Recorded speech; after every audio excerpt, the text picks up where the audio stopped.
Қайырлы күн баршаңызға. Бүгін балалардың сұрауы бойынша осылай пирожки жасағалы жатырмын. Ол үшін нанды алдын ала елеп алдым да оны демалысқа жібердім. Көтерілгенше деп ужинға кірістім. Ужинда бізде суп лапша жасамақшымын. Соған керекті жарақтардың барлығын турап алдым. Мен барлығын алдын ала ашып алдым. Осы видеода ар жағымда шум болып жатыр. Себебі балалар кухняға келіп шулап кетті. Сіздерде де солай болып тұрады ма?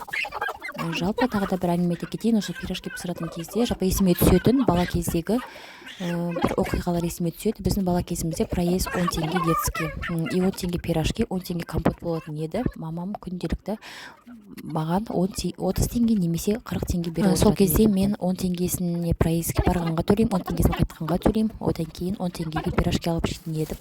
Арасында беріп тұратын 10 теңге компотқа оны жинап ремонттың ақшасын төлейді екенмін. И мамам барып жиналыста отырған кезде, ата-аналар жиналысында отырған кезде мұғалім айтады ғой, анау төледі ремонтқа, мынау төлеген жоқ ремонтқа. Ол кезде білесіздер ғой, қып-қызыл пастамен ремонтқа 250 теңге, 350 теңге жүретін еді.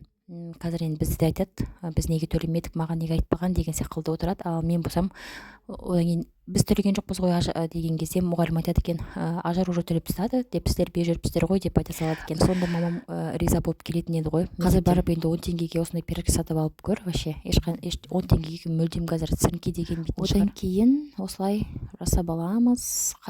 Каждый нан елеген сайын барлығының не қалайтынын сразу пісіріп тастауға тырысамын. Біреуі бауырсақ жексе, біреуі сосиски пирожки, біреуі самсағымен жейді, біреуі сарымсақсыз жейді деген сияқты. Соның барлығының қалауын бір нан елеп жасап береміз. Себебі қазақпыз, бір нан елеген кезде барлығының көңілінен шығу керек.